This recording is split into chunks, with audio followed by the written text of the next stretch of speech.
my first major placement on the Jeezy element today is actually, I think, the 13th anniversary of the Recession dropping. When the track list leaked, the song that I produced was credited to Kanye West. Whoever made that mistake at least honored me with the mistake, but I was still upset about it. I'm like, I want my credit. Peace, what's going down? It's the Music Entrepreneur Club podcast powered by BeatStars, episode 115. I think I thought last week was 115. I was wrong. Dame, how are you feeling this wonderful morning? I'm feeling good, man. A lot's getting done this week. So it's been a productive week. We're finally all of 1 week notice won't drop this month, but at least a song or two should drop this month. We're pretty close to getting it mixed and mastered. And then the documentary is coming together as well. So I'm excited about that. And then we finally going to announce the monthly comedy show that we're starting in October, first Thursday of every month, starting October 7th here in LA. But it'll be a ticketed live stream as well. So there's so many different moving parts to this live stream because, some people would think live stream, you just turn your camera on and go.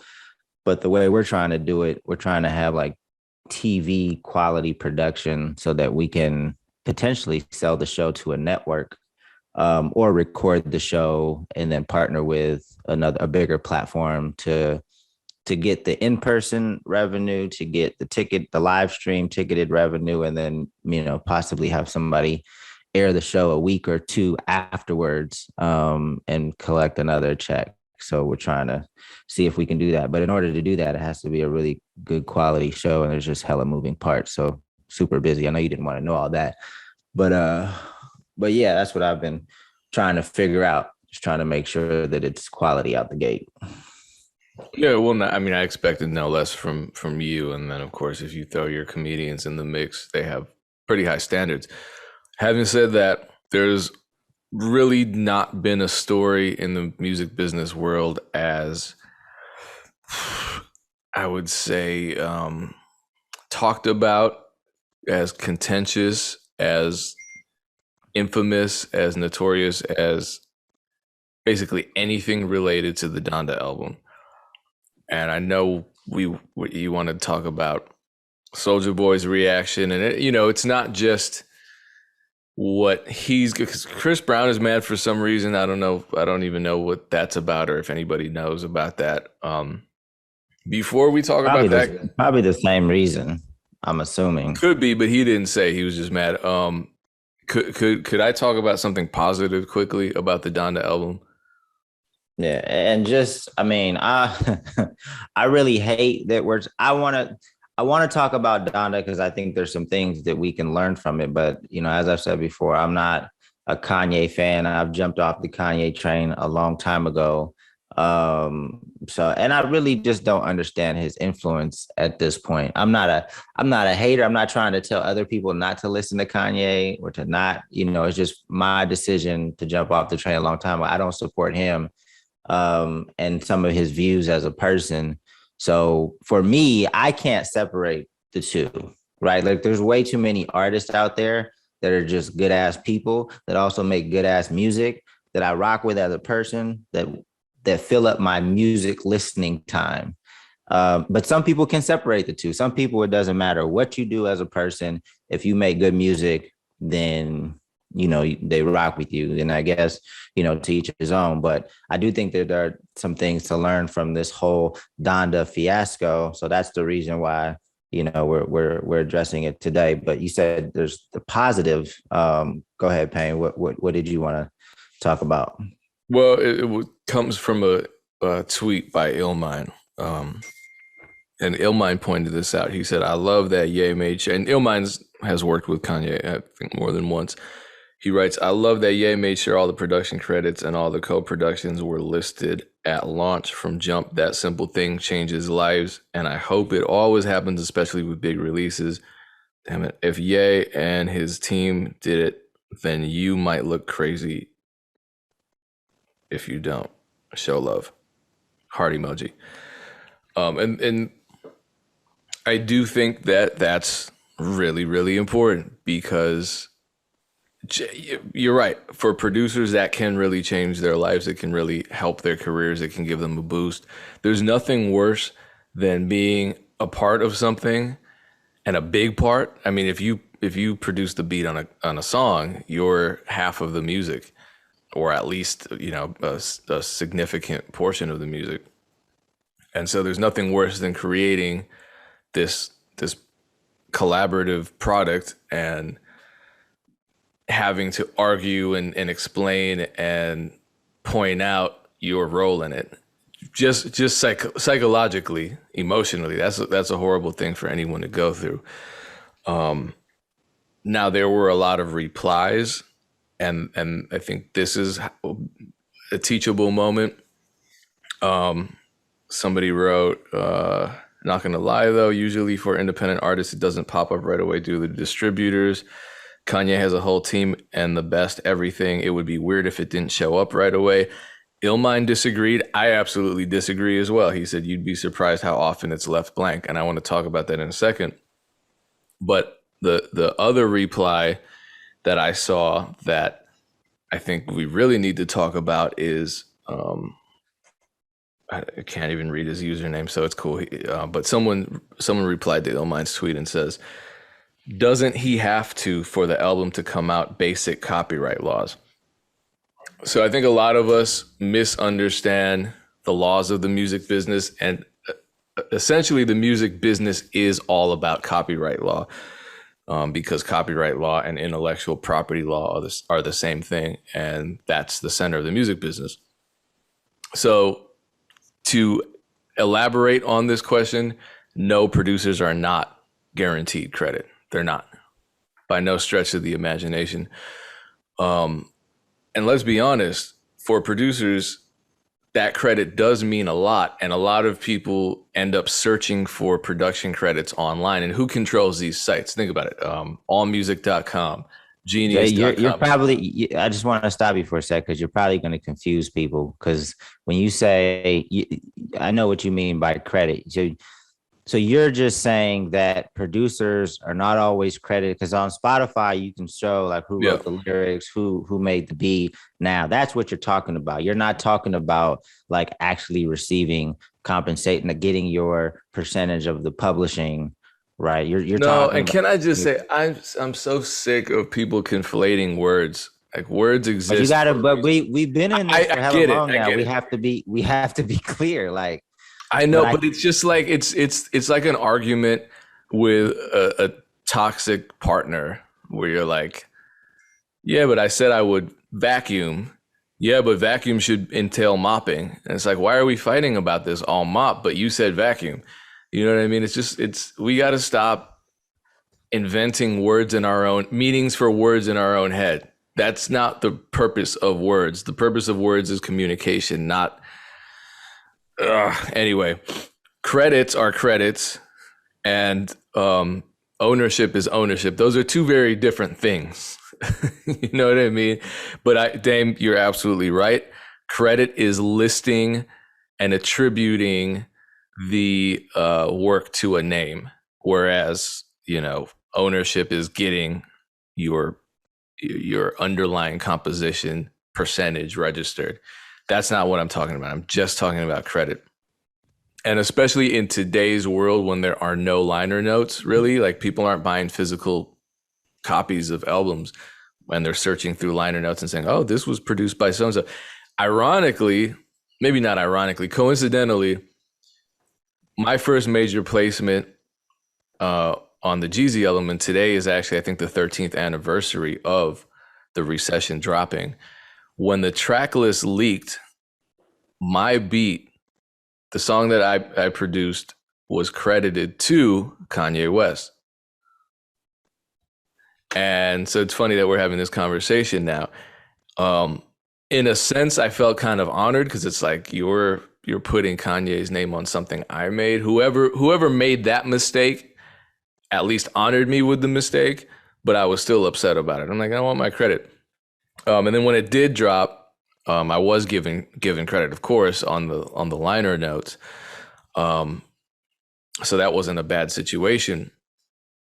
But if you were to search these sites like allmusic.com, Genius, Wikipedia, all these places where production credits are listed, a lot of it is still incomplete or incorrect or just, missing, whatever. Because who inputs all that information? Just people. We don't know who. I think people think that there's like a credit giver on every artist team, and there's just not. And when when the songs hit the blogs and other publications, who gives up that information? How often are producers the priority when it comes to these singles? I would say almost never. And so this does mean a lot. And then to speak to that Twitter comment about, labels or artists or whoever, aren't they legally obligated to credit producers? A lot of producers push this narrative that paperwork is the end-all be-all solution to all of our problems. And granted, these are the people who usually have zero experience in the music business, and you'll hear them say stuff like, "Oh, you didn't get producer credits. You should have read the fine print, or you should have had a lawyer handle that paperwork." Paperwork gets ignored consistently in the music business. It just does. I mean, you sign for an advance and you get that payment a year after the fact. That's something that's just kind of commonplace.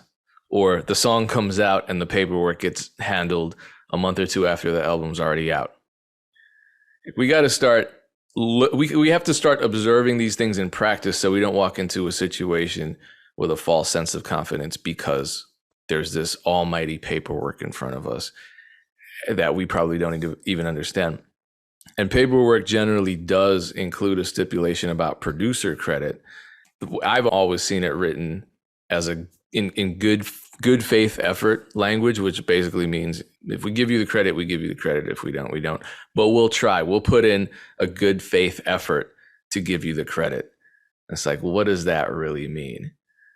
Right? Good faith effort could oftentimes, if you can even get a hold of someone at the label, like let's say I produce a record for, I don't know, we're talking about Kanye. So I produce Kanye's new single and it hits the blogs and everyone's talking about it, but no one gives a fuck that DJ Pain One made that beat. The blogs didn't demand it. The people aren't demanding it because Kanye West his aura overshadows all other things. There are probably some people who are interested in knowing who made the beat, but for that initial media push, that's not the priority. The priority is talking about Kanye, and I understand that. If I can get a hold of someone who's in charge of publicity on Kanye's team, and I say, look, in the contract it says you're going to put in a good faith effort to give me credit wherever you can, they're just going to say, yeah, we were so busy, it slipped our mind. We tried and we failed, and that's fine. It's not like we violated any law or anything. And they're right, they didn't. So I have to find a way to maximize that opportunity and bring more attention onto myself, which is hard because I don't have some kind of crazy PR team. Maybe I should try to get one at that point because, Kanye West placement is huge, but to kind of go back to last week's conversation about tagging beats, no wonder producers want their tags on their beats.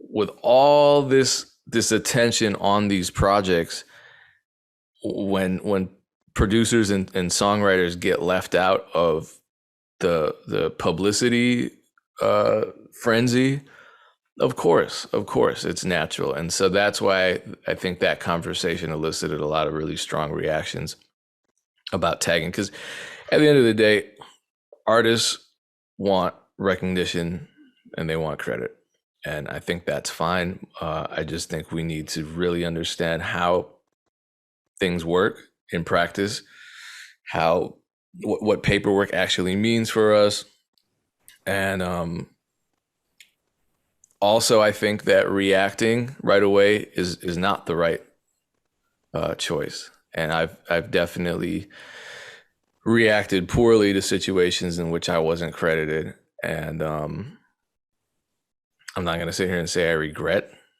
my reactions, but I'm going to say that I wouldn't react that way today.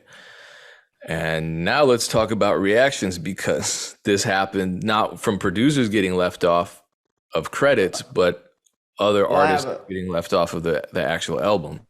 I have just a few things to say about your topic. Number one, I think crediting on Kanye's album is going to be a nightmare because of all of the different people that he had contribute to the project and all of the people that thought they were going to be on the project that weren't on the project. I think there's going to be a lot of disputes amongst like the different credits and ownership on that project because, I would imagine that there's, literally 60 plus people that contributed to the project. Maybe not its final version. Maybe the final version has 50 plus. I don't know. But there's going to be a lot of issues with credits. Most times with independent artists, there aren't as many people collaborating. And your distribution platform should make it pretty easy to credit either somebody that wrote the lyrics if it wasn't you, or somebody that wrote the music if it wasn't you. Payne, when you get credited on an album, do you prefer to have DJ Payne 1 or your legal name? Because most distribution companies, like the automated ones, like they'll have like for the lyrics, first name, last name. So do you put first name DJ, last name Payne 1? Because you can't just write in, because these are some of the little things that an artist might be like, shit, I don't know, like skip it, Yeah, no, that's a good point. So here's another big topic that I'm not going to get into, but producers are writers. If you make a beat, you're considered a songwriter. That's the term. That's how it's always been. If you compose, if you write music or you write lyrics, you're writing. That's how the music business works. So I will get listed. For example, say. I know what you're saying. Just hear me out.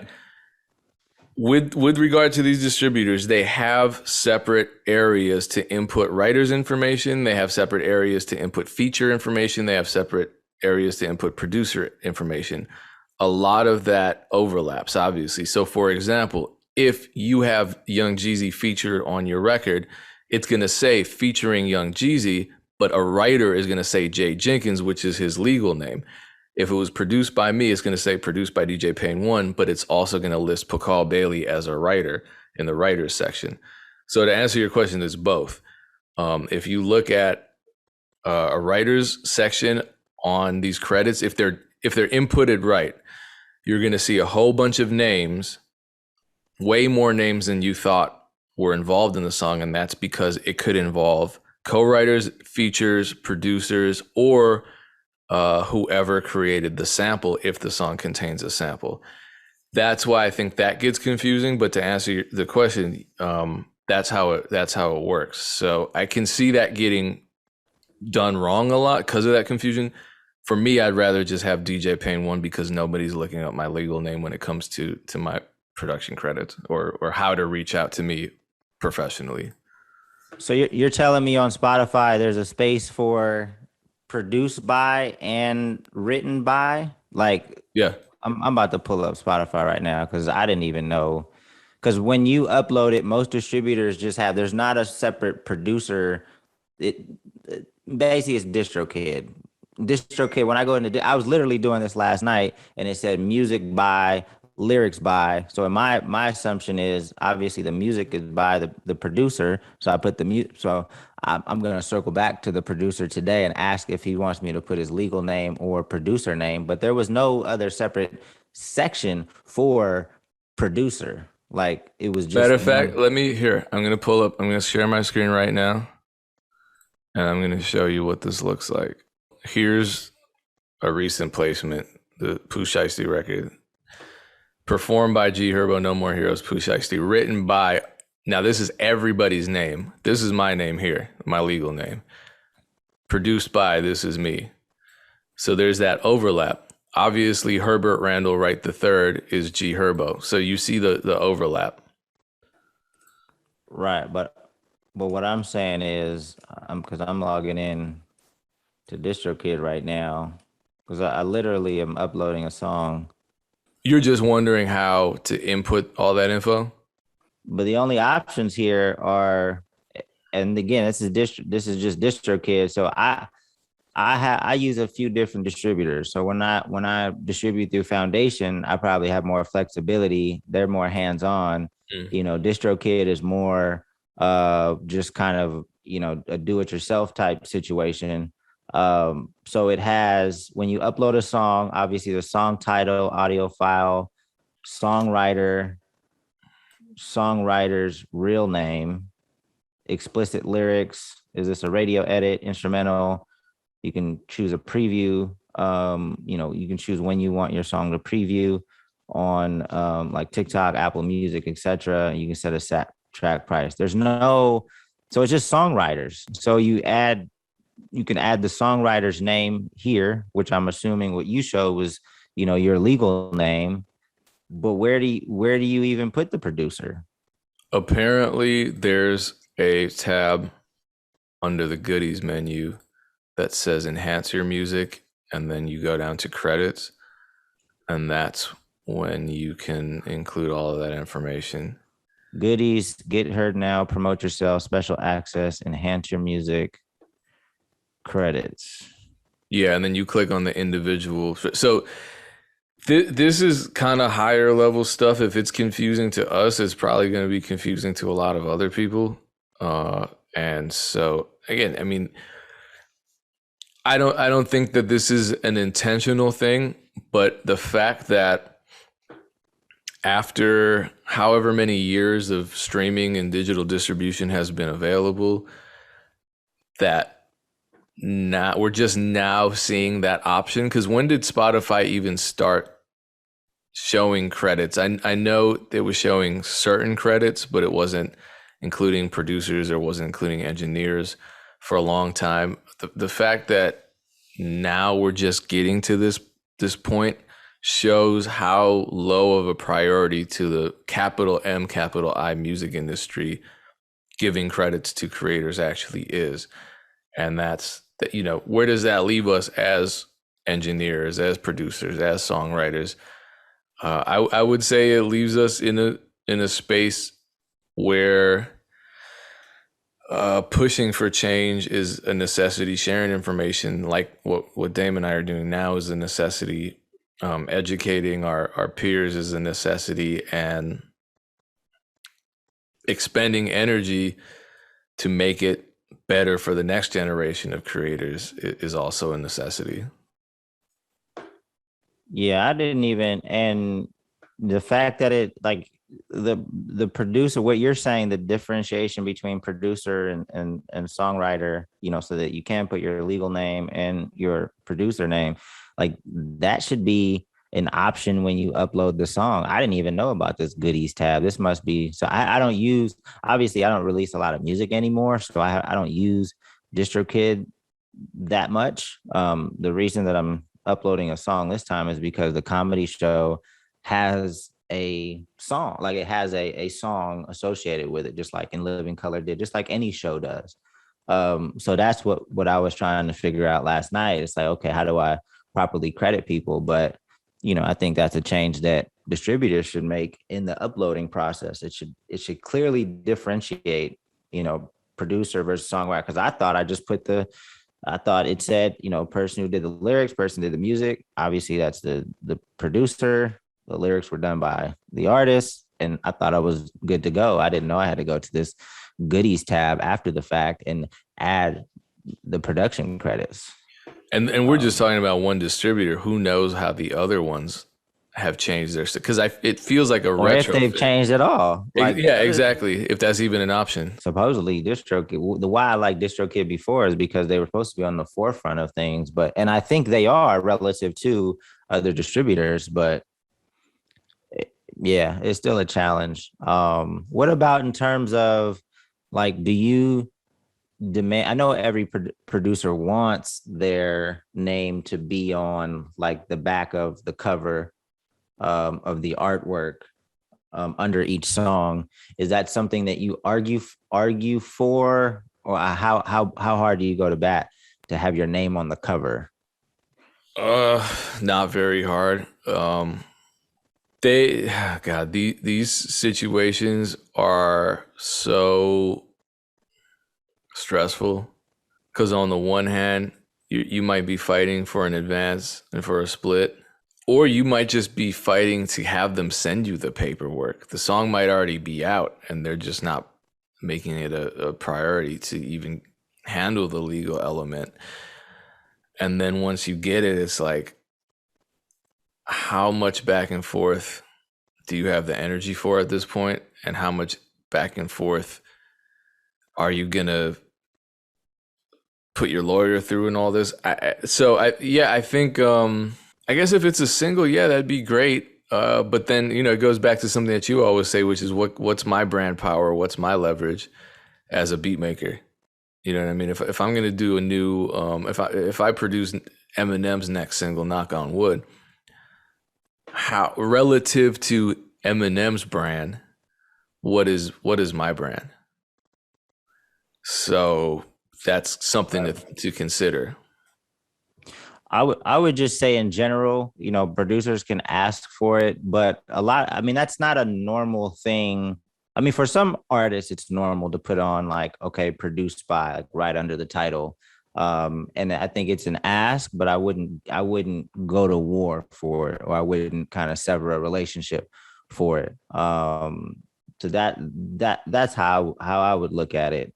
Because I know some artists it's normal and they do it without question, and then some it's not. What I would also encourage producers to do is just really have effective and quick communication, because a lot of people just don't have the patience, or they're working on a lot of things. So they're like, okay, I need to put in this person's legal name. What's his or her legal name? And then they hit you, and then they're just asking for your legal name, and then you take weeks to get back to them. Like, they probably not going to put it in now because you messed up and you weren't very responsive. A lot of people miss opportunities because their response time is super slow. So I would, that doesn't make it right if they leave you off because you didn't answer an email, but you didn't help yourself out either.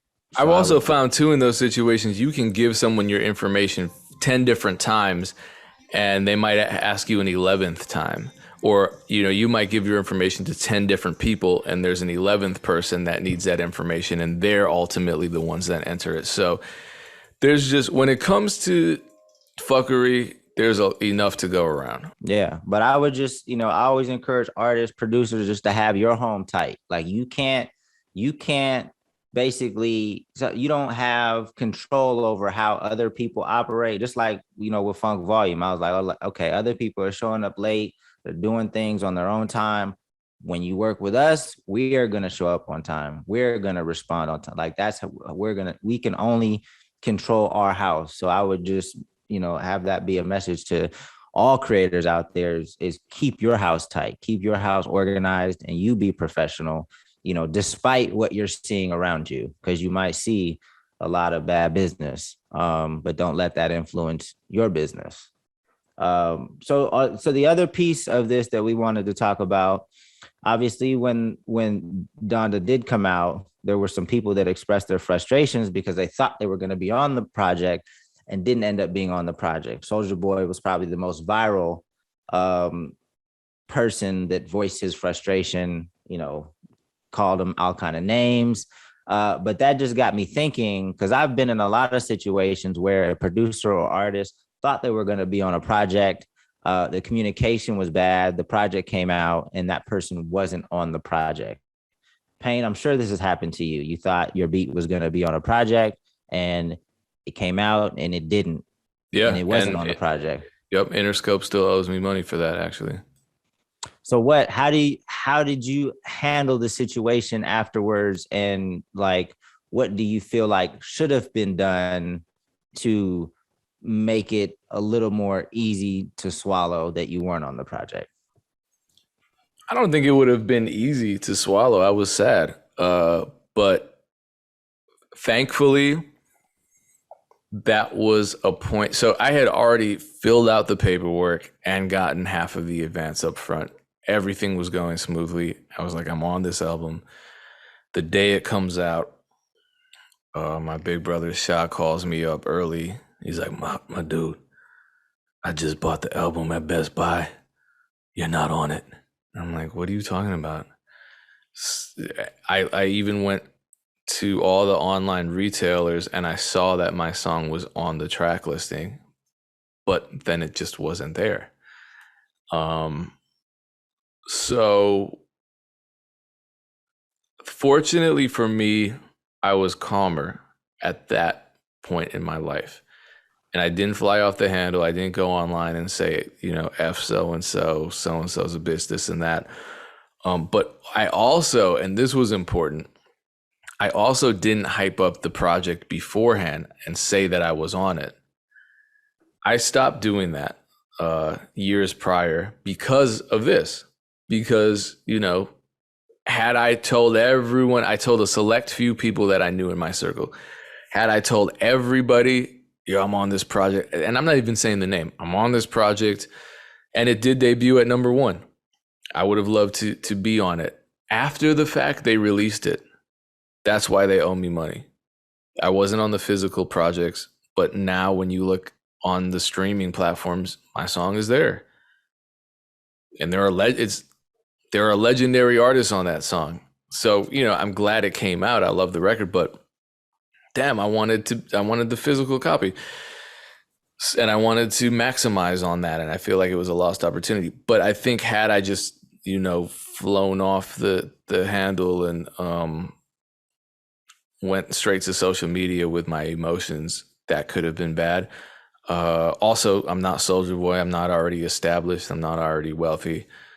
And that's not really what people expect from me. So I look at the situation as not something I'm judging, because if he's upset, he's upset. But I also know that Soulja Boy knows the internet, and he knows social media, and he knows psychology to an extent.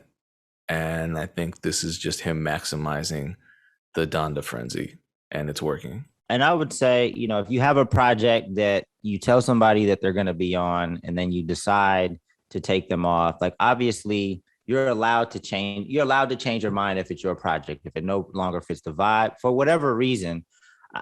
Just quick communication, quick direct communication is just always the best. And a lot of times there's other people involved, so there's it might be going through a manager. The way these beats are getting sent around, like it's there's sometimes, oftentimes, not direct communication between artist and artist or artist and producer.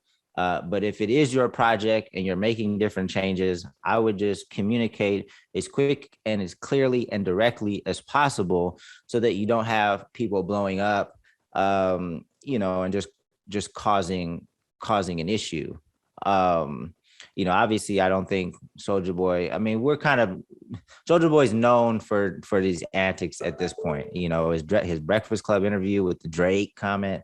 So that obviously this is just kind of a fun example, but these things happen in real life, and it could burn a lot of bridges if you don't handle them correctly. I think it's super important. Artists and producers are very sensitive, but on the flip side, like Payne was saying, like if you don't want to celebrate too early, like things in the entertainment industry change so fast. Like literally a couple of weeks ago, somebody hit me with an opportunity to do a McDonald's commercial with Ja and Minx. And then we were talking about the commercial. We were talking about where it was going to be shot, all the specifics. And then I get a phone call and saying, oh, well, they decided to switch up the creative and go a different direction. Like this shit happens all the time. So we know at this point, not to get too high when things are good happening, or not to get too low when things that are bad are happening, because things can change at the drop of a dime. It happens all the time, especially with especially like sync placements in movies and in video games and stuff like that.